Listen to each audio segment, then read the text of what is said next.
연대 철학과 명예교수로 계시는 김형석 교수님에 대해서 여러분들이 들어보셨을 겁니다. 올해 나이가 104세, 만으로 104세 되는 걸로 제가 알고 있는데요.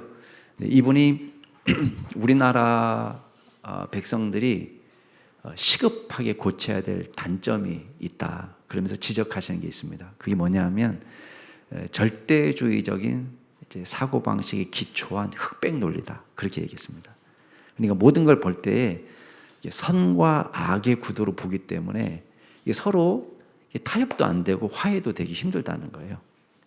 그래서 그분은 진단하기를, 물론 이제 그분도 학자들의 견해를 인용해서 말을 하셨지만은, 우리나라가 조선 왕조 500년을 지나오는 동안에 특별히 그 유학이 통치 이념으로 작동했잖아요. 그 중에서도 주자학, 형식주의, 도덕주의를 앞세우는 주자학이 오랫동안 지배하면서 사람들이 뭘 판단할 때에 옳다, 그르다 이렇게 판단을 하는 거예요. 그러니까 사실은 우리하고 저 사람하고 의견이 다를 수는 있거든요. 이게 누가 옳다 그르다의 문제가 아니라 항상 선악의 문제는 아니잖아요. 커피를 마시는 게 옳습니까? 차를 마시는 게 옳습니까? 이게 옳다 그르다의 문제가 아니잖아요. 근데 그런 부분들까지도 우리가 지나치게 너무 심각하게 흑백 논리로 가르는 경우가 있다. 그래서 너무 이 대처를 해도 극단적으로 치닫고요, 화해가 안 되고 또 하나 되는 그 일치를 이루는 데 많은 저해 요인이 되고 있다, 그런 말씀을 하는 것을 제가 들은 적이 있습니다. 아니나 다를까 우리가 이렇게 보면은 이 전 세계가 지금 갈등 상황이 있습니다. 또 우리나라도 이제 세대 간의 갈등이나 또 남녀 간의 갈등이나 뭐 지역적인 갈등이라든지 또 빈부의 갈등이라든지 여러 가지 갈등들이 많이 있는데, 오늘 말씀에 보면은 이 초대교회도 사실은 이 분열의 위기 가운데 노출이 된 거예요. 그 옛날에 초대교회가 당했던 여러 어려움들이 있었습니다. 그 중에는 대표적으로 외부의 박해도 있었고, 그렇죠? 핍박을 받는 그런 상황도 있었고, 또 내부의 부패의 문제가 있었습니다. 예를 들면 아나니아와 삽비라 같은 사건. 아나니아와 삽비라가 하나님을 온전히 믿지 못하고 거짓된 모습을 보였기 때문에 교회의 위기가 한번 찾아온 것이죠. 그래서 이런 것들이 적은 누룩이 공동체 전체를 위협하고 타락시키는 그런 어려움이 있단 말이에요. 근데 오늘 말씀을 보면은 이방인 선교 문제 때문에, 이 선교 정책 때문에 신학적인 논쟁도 벌어질 수 있는, 아직 본격적으로 일어나지는 않았지만 이게 옳다 그르다의 문제가 되는 거예요. 그러니까 이런 문제를 우리가 경험할 수 있습니다. 그러니까 그럴 때에 우리 교회가 어떻게 하면 이런 위기를 넘어갈 수 있겠느냐, 제가 오늘 말씀을 기초로 해서 이제 세 가지를 이야기해 보려고 합니다. 첫 번째는 이제 우리가 분열의 위기를 경험했을 때에 내가 지금 예수님의 마음으로 보고 있는가, 나의 마음으로 보고 있는가, 이걸 생각해야 돼요. 그러니까 그리스도 중심적인 사고, 이게 첫 번째 기준입니다. 두 번째는 뭐냐면 이게 사람으로부터 말미암은 거냐, 하나님으로부터 말미암은 거냐. 그러니까 사건을 바라볼 때 이게 하나님의 일이냐, 인간의 일이냐, 이 기준이 중요합니다. 세 번째 기준은 뭐냐면 이게 말씀과 성령의 역사에 기초하고 있는가, 이걸 우리가 봐야 됩니다. 자, 제가 세 가지 다시 말씀드릴게요. 그리스도 중심적 사고, 첫 번째 중요한 게. 두 번째는 신적인 기원을 따지는 거예요. 이게 하나님으로부터 말미암은 건가. 세 번째는 말씀과 성령에 기초하고 있는가, 이걸 보는 겁니다. 자, 첫 번째, 그리스도의 중심적 사고를 할 수 있어야 된다고 제가 말씀드렸습니다. 그러니까 예수님의 마음으로 바라보는 거예요.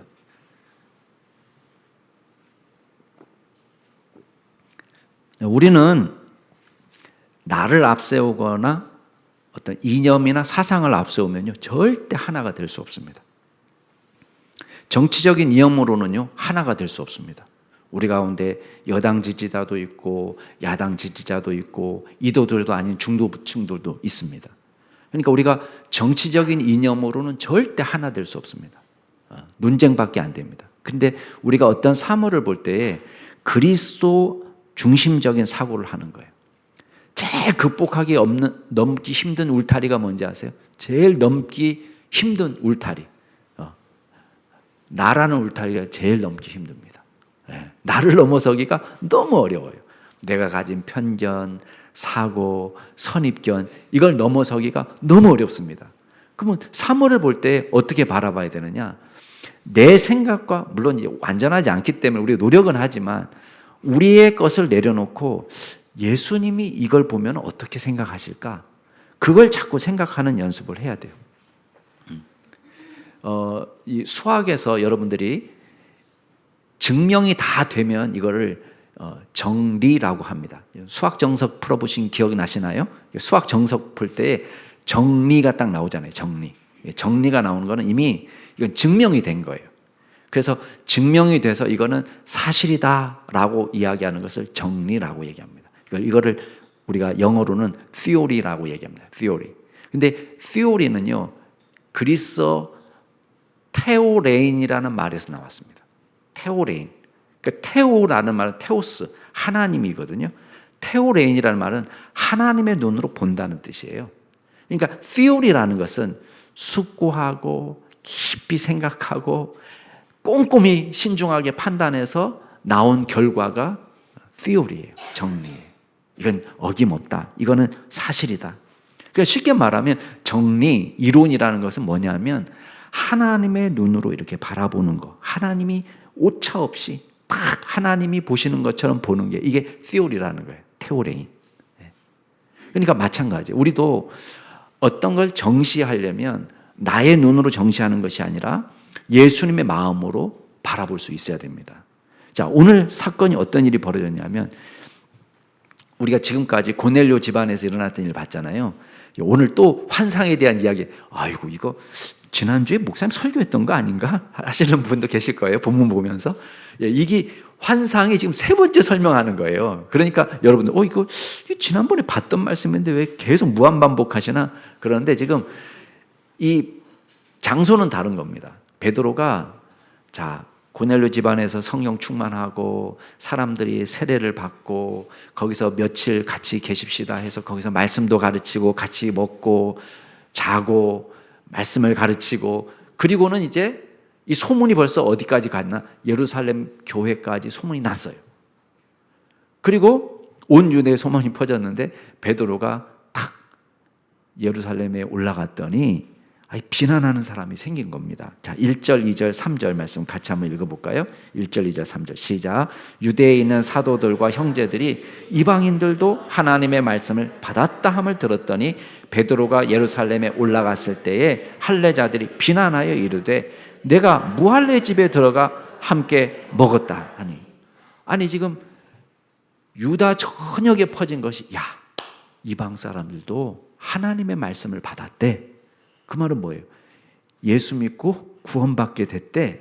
이 말이거든요. 근데 이게 유다 전역에 퍼졌는데 예루살렘에 떡하게 올라갔더니 지금 사람들이 비난하기를 당신 무할례자들과 같이 밥을 먹었다면서 이렇게 비난을 하는 거예요. 그러니까 그 당시 이 유대인들 사회에서는 이방인에 대한 견해가 좀 몇 가지 견해가 갈려 있었습니다. 그 중에 극단적인 견해는 뭐냐면 이방인들은 절대 구원받을 수 없다는 거예요. 이건 사실은 비성경적입니다. 비성경이에요. 그러니까 다수가 유대인들은 절대 구원받을 수 없다 이렇게 생각하는 사람이 있었는데 사실은 이거는 비성경적인 거예요. 왜? 구약 성경에 보면은 하나님께서 아브라함에게 벌써 축복하실 때 아브라함을 복 주시는 이유가 뭐가 있어요?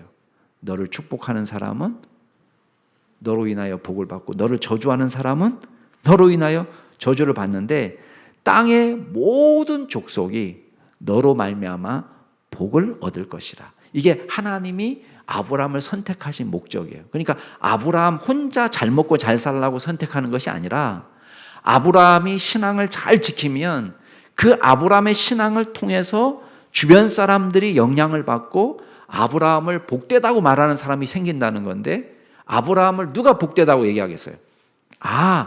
아브라함의 신앙이 참 좋다라고 생각하는 사람이 아브라함이 복되다 이렇게 말한다는 거예요. 그러면 그 사람은 아브라함의 신앙을 본받아서 살면서 아브라함처럼 복을 받는 사람이 된다는 거예요. 이게 아브라함의 선택의 목적입니다. 이사야서도 마찬가지입니다. 이사야서의 메시아, 앞으로 오실 메시아에 대한 이야기를 할 때에 무엇을 이야기하느냐? 이 메시아는 이방의 빛이다. 너를 삼아서, 빛으로 삼아서 나의 구원을 베풀어서 땅끝까지 이르게 하겠다. 이게 이사야에 나오는 말씀이에요. 그러니까 이미 예수님이 오시기 700년 전 이사야가 앞으로 오실 메시아를 통해서 이루어질 온 세상의 구원을 이야기하고 있습니다. 그러니까 이거는 유대인들만 구원받고 이방인들은 절대 구원받을 수 없다. 이것은 비성경적인 거예요. 자, 이보다 조금 나은 사람이 뭐냐면, 예루살렘 교회 안에 어떤 사람이 있었냐면, 예수 믿고 어쨌든 이방인들이 구원받으려면 할례 받고 유대인처럼 돼야 된다. 이런 생각을 가진 사람들이 있었던 거예요. 그래서 이게 예루살렘 교회 들어오면 나중에 어떤 사고가 생기냐면, 예수 믿고 구원받을 수 있어, 그건 인정할 수 있어 라고까지 양보하게 됩니다. 나중에는.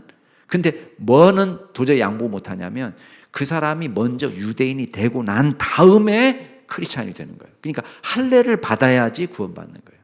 이 순서가 그렇게 되는 거예요. 그래서 이 사람이 할례 받아서 유대인 되고 그 다음에 그리스도인 되고, 그러니까 이것도 잘못된 생각이죠. 그러니까 이 사람들은, 지금 비난하는 사람들은 아마 할례자들이라고 돼 있지만은 예루살렘 교회 온 교회가 다 비난한 건 아닙니다. 근데 할례를 굉장히 중요하게 생각하는 그 사람들이 지금 베드로를 공격할 때, 야, 네가 무할례 집에 가서 먹었다. 사실은 돌려 말았지만 뭐를 공격하고 싶은 거예요? 이방인들한테 가서 말씀을 전해서 이걸 사실은 더 공격하고 싶은 거예요. 솔직히 말하면 유대인이 이방인과 같이 밥 먹었다, 그걸 말하고 싶은 것이 아닙니다.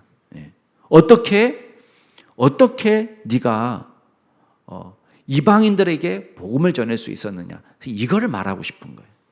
여러분, 이게 과연, 자 보세요, 하나님의 눈으로 바라보는 것인가? 우리도 이 비슷한 실수합니다. 여러분, 갑자기 어느 날 교회 왔더니요, 사회에서 만났던 친구가 여기 앉아 있는 거예요. 떡하니 김 집사님이 전도해서 데리고 왔대요. 근데 사회에서 만났을 때 제가 괜히 성깔이 있고 사기꾼 같으니까 제가 저 인간 내가 다시 만나지 않는다 이렇게 생각하고 상종을 안 했는데, 딱 와서 보니까 교회 안에 앉아 있는 거예요. 집사님이 전도해가지고. 너무 당황스러운데, 더 웃긴 거는 이 친구가 막 회개했다고 그러면서 눈물을 쏟는데 하나도 안 기쁜 거예요. 아니, 교회 온 지 얼마 안 된 사람이 갑자기 새벽 기도를 나오기 시작해요. 막 헌금을 막 하고, 막 사람들이 다, 야, 초신자인데 신앙이 좋다고 막 새벽 기도를 나온다고 막 칭찬을 하고, 목사님까지 나서서 칭찬하는데 도저히 그 꼴을 봐주질 못하겠는 거예요. 이런 마음인 거예요. 지금 유대인들의 마음으로는. 저 인간은 절대 구원받지 못하고 지옥 가야 될 인간인데 지금 교회 들어온 거예요. 거기다가 막 방언을 하지, 성령 충만한다고 하지, 하나님을 찬양하지, 눈꼴이 셔가지고 볼 수 없는 거예요. 그런 상황이 벌어진 거라고 생각하시면 됩니다. 여러분, 그때에 내가 과연 예수님의 눈으로 이걸 바라보고 있는가, 그걸 봐야 돼요. 주여가 저절로 나오죠. 주여.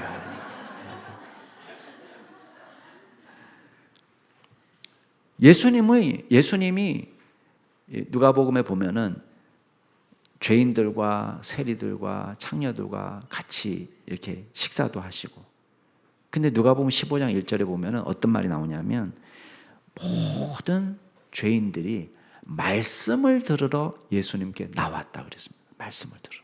근데 사람들은 수군거리는 거예요. 저 예수가 죄인들을 영접하고 음식을 같이 먹는다. 여러분, 이 사람들은 지금 예수님의 말씀을 들으라고 나와가지고 그 중에 더러는 말씀을 듣고 회개하고 죄를 청산하고 새로운 삶을 살아가려고 결단하고 있는데, 바리새인과 서기관들은 그 모습을 보면서 죄인들을 영접한다, 죄인들하고 같이 밥 먹는다, 이렇게 얘기했습니다. 그때 예수님이 뭐라고 얘기하신지 아세요? 이릇처럼 죄인 한 사람이 회개하고 하나님께 돌아오면 회개할 것 없는 의인 99사람으로 말미암아 기뻐하는 것보다 하나님이 더 기뻐하신다는 거예요. 죄인 한 사람이 회개하면 하나님께서 하나님의 천사들 앞에서 기쁨이 되신다. 기쁨이 된다. 여러분, 하늘은 이거를 기뻐한다는 거예요. 이게 그리스도 중심의 사고입니다. 예수님이 보시는 것처럼 보는 거예요. 여러분, 사도 바울은 자기는 죄인 중에 괴수라고 얘기합니다. 그러나 내가 하나님의 긍휼로 구원을 받은 까닭이 있다. 그건 뭐냐면, 내게 먼저 일체 오래 참으심을 보이셔서 후에 주를 믿어 영생 얻는 자들에게 본이 되도록, 본보기가 되도록. 나 같은 죄인이 구원받은 것은 오히려 그 후에 구원받을 죄인들에게 본보기가 되도록. 여러분, 예수님은 죄인들이 다 회개하고 주님 앞에 나오기를 기뻐하십니다. 모든 사람이 구원을 받고 진리에 이르기를, 진리를 아는 데 이르기를 원하시느니라. 하나님 말씀이에요. 바울의 즐거움은 뭡니까? 바울이요, 옥에 갇혔어요.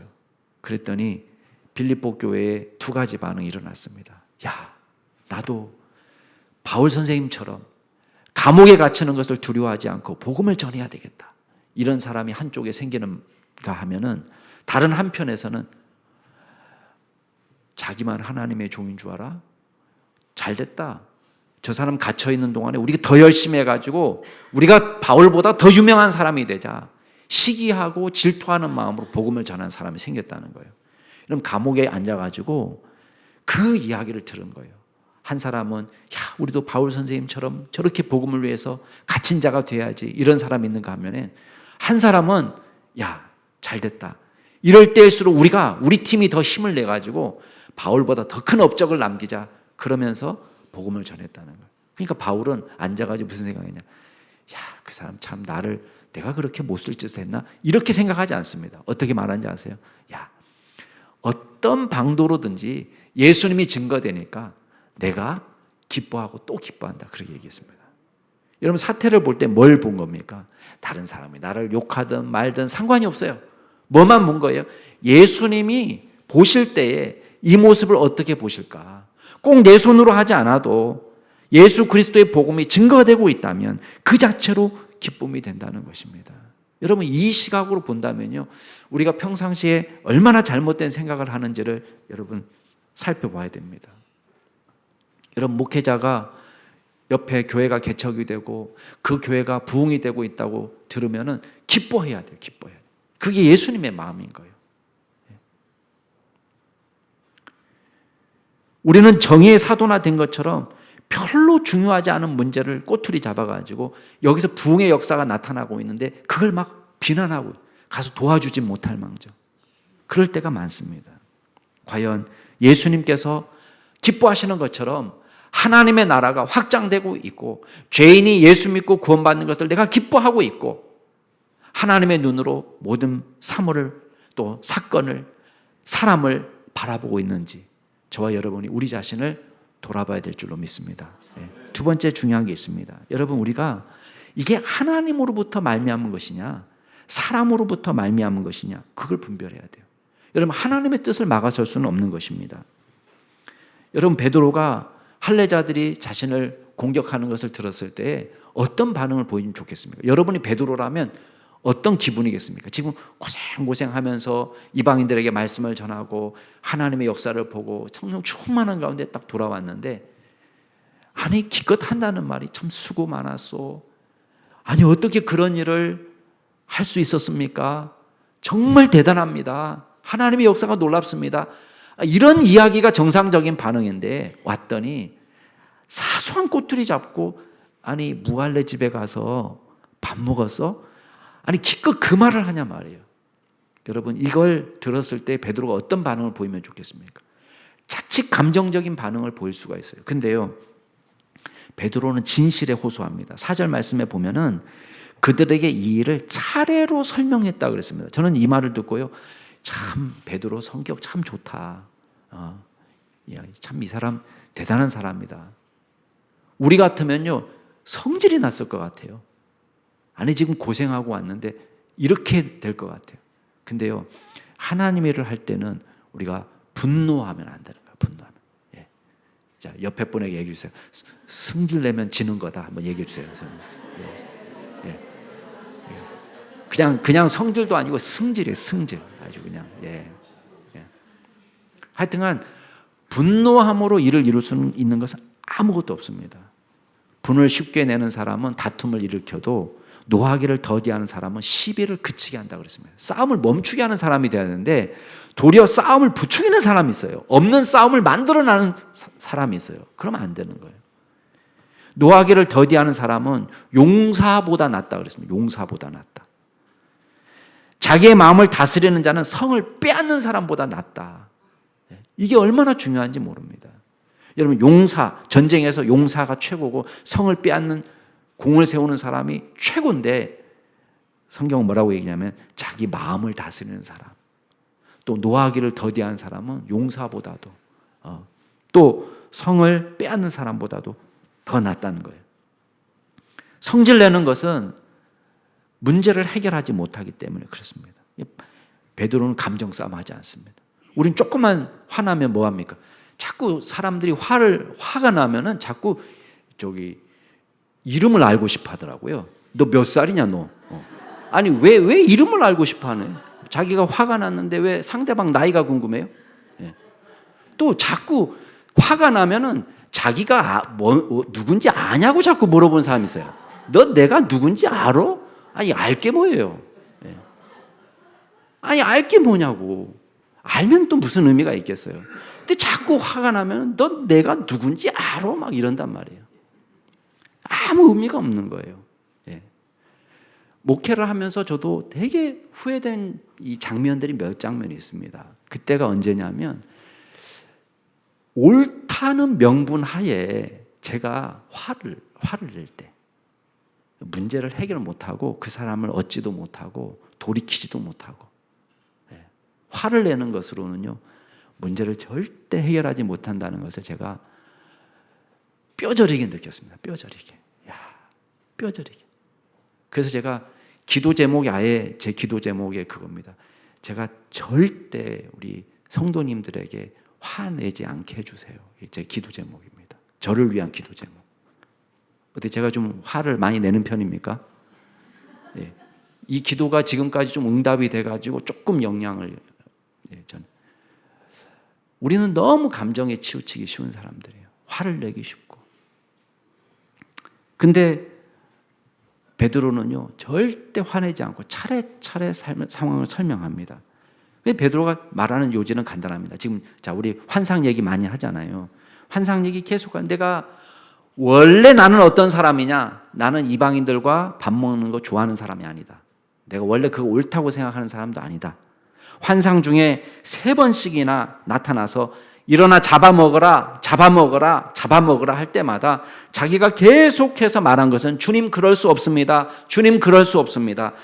속되거나 깨끗하지 않은 것을 결코 내 입에 들어간 적이 없습니다. 이제까지 한 번도 그런 적이 없었다는 거예요.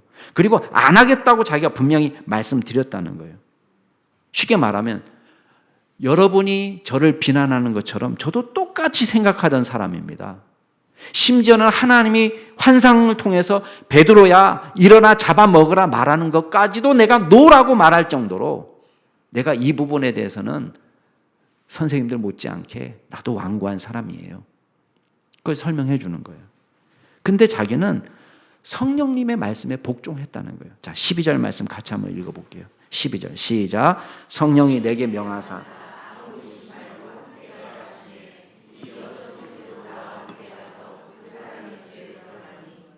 여기 보면 성령님이 직접 아무 의심하지 말고 함께 가라. 자기는 이 명령에 복종했다는 거예요. 자, 인간에게서 나온 것이 아니라 이건 하나님에게서 비롯된, 하나님이 말씀하셨기 때문에, 직접 환상의 의미까지 알려주셨기 때문에 제가 순종했다는 거예요. 뿐만 아니라 나만 이런 음성을 드린 것이 아니라 고넬료도 이 환상을 보았다. 그러면서 13절에 보면은 고넬료가 분명하게 들은 환상은 뭐냐면 욥바의 사람을 보내서 베드로라는 시몬을 청하라는 환상을 봤다는 거예요.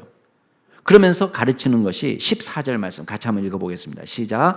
그가 너와 내 온 집이 구원받을 말씀을 내게 이르리라 함을 보았다 하거늘, 결국은 내가 가서 전도한 것은 지금 고넬료가 들은 대로, 하나님으로부터 들은 대로 구원받을 말씀을 베드로가 가르쳐 줄 거다. 그 환상에 따라서 자기는 움직였다는 거예요. 그 집에 들어간 것도, 그 사람들과 같이 어울린 것도 하나님의 명령에 철저하게 순종한 결과다. 여러분, 베드로는 지금 하나님의 이끄심 따라서 순종했다라고 말하고 있습니다. 사람의 의지와 계획에 따라 움직인 것이 아니라, 자, 오해하지 않기를 바랍니다.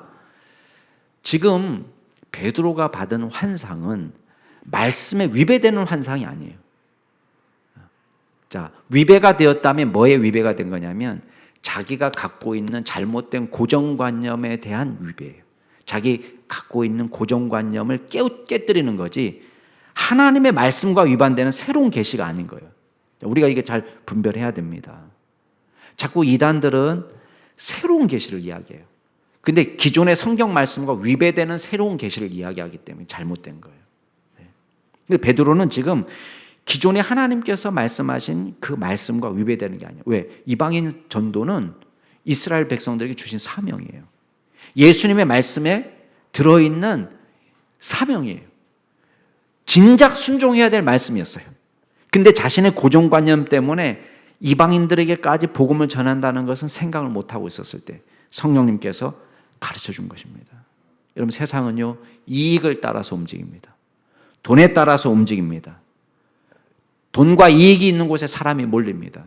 근데 베드로를 보세요. 기독교는요, 절대 수익에 따라서 움직이는 게 아닙니다. 베드로에게 개인에게 유익이 있습니까? 아닙니다. 오히려 이방인 선교는 베드로 개인의 명성을 깎아먹는 거였어요. 불필요한 논쟁을 낳고 있습니다. 명예가 실추되고 있습니다. 여러분, 베드로가 어떤 사람인데 그런 마음 들지 않겠습니까? 나도 예수님이 제자야. 나 예수님 제일 이뻐하는 수제자야. 그 말 하고 싶지 않았겠어요? 그런데 지금 그 베드로의 명예가 실추되면서 사람들이 공격한단 말이에요. 예수님의 제자라는 사람이 무할례자들과 같이 밥을 먹냐. 그런 어려움을, 위험을 감수하는 거예요. 왜? 하나님이 말씀하시기 때문에, 성령님께서 명하시기 때문에 움직이는 것입니다. 저와 여러분도 성령님의 이끄심 따라 움직이는 믿음의 종들이 되기를 바랍니다. 내게 이익이 되느냐, 내 명예에 도움이 되는가, 이게 성공할 일인가, 실패할 일인가, 이거는 판단에 아무런 중요한 영향을 끼치지 않습니다. 오직 중요한 영향 끼치는 건 뭡니까? 우리의 행동과 삶의 동기가 되는 유일한 기준이 뭡니까? 하나님이 우리의 기준이 되는 거예요. 하나님이 말씀하시는가. 마지막으로 기억할 게 있습니다. 말씀과 성령에 기초하는가를 물어야 됩니다. 말씀과 성령에 기초하게 되는. 여러분, 15절 말씀 한번 같이 읽어보겠습니다. 시작. 내가 말을 시작할 때에 성령이 그들에게 임하시기를 처음 우리에게 하신 것과 같이 하는지라. 말을 시작할 때라는 말은 아직 말씀을 전하기 전에 그런 뜻이 아닙니다.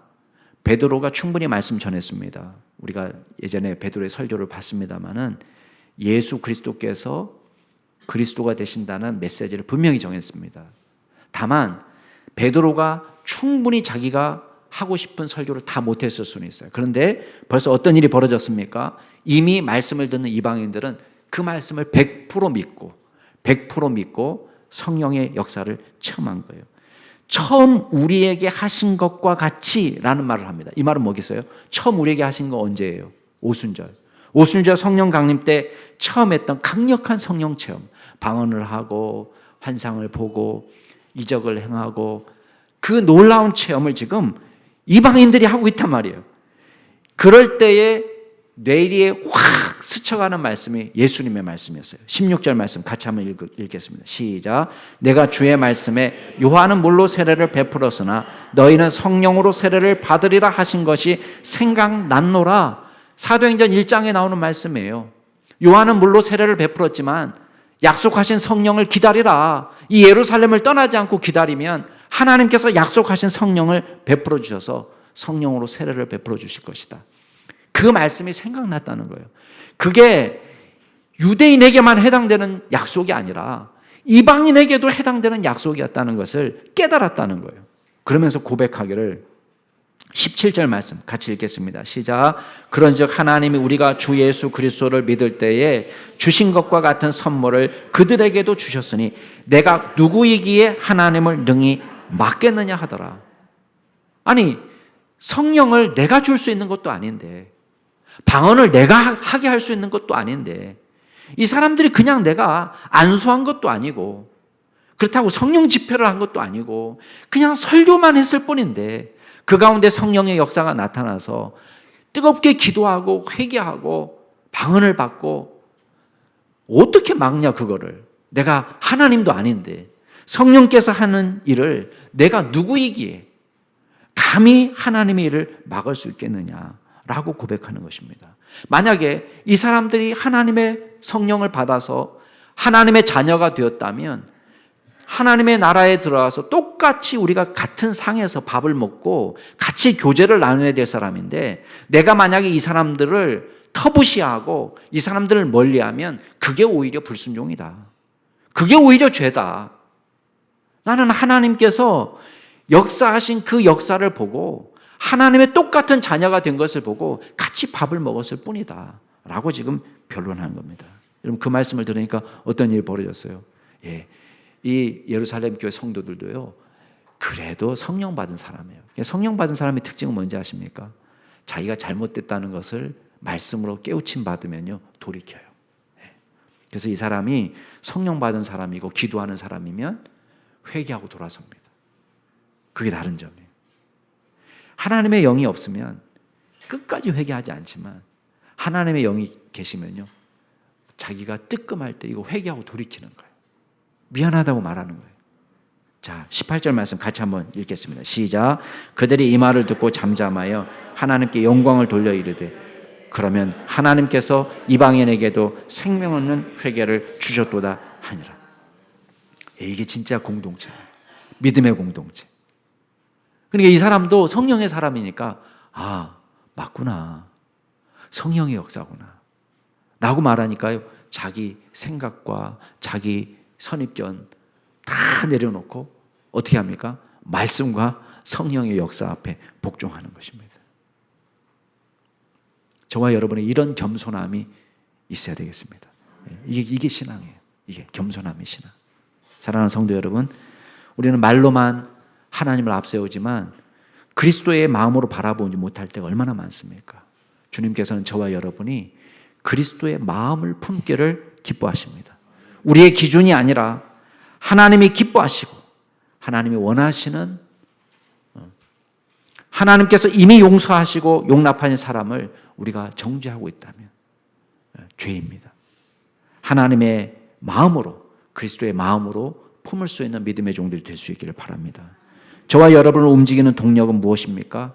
우리가 어디로 기울고 있습니까? 하나님의 명령에 기웁니까? 아니면 사적인 이익에 기울고 있습니까? 나의 고집을 따라갑니까? 하나님의 명령을 따라갑니까? 우리의 명예를 중요하게 생각합니까? 하나님의 영광을 중요하게 생각합니까? 내가 모든 것을 통제하고 싶어 합니까? 하나님의 뜻에 복종하기를 원하십니까? 저와 여러분이 하나님의 뜻에 복종할 수 있기를 바랍니다. 행여라도 하나님의 역사를 막아서는 자가 되지 않기를 기도합시다. 오직 말씀과 성령의 인도하심에 순종합시다. 내 것을 내려놓고 기꺼이 하나님의 역사를 수용합시다. 베드로는 이렇게 고백합니다. 내가 누구에게 하나님을 능히 맡겠느냐? 내가 누구에게 하나님을 능히 맡겠느냐?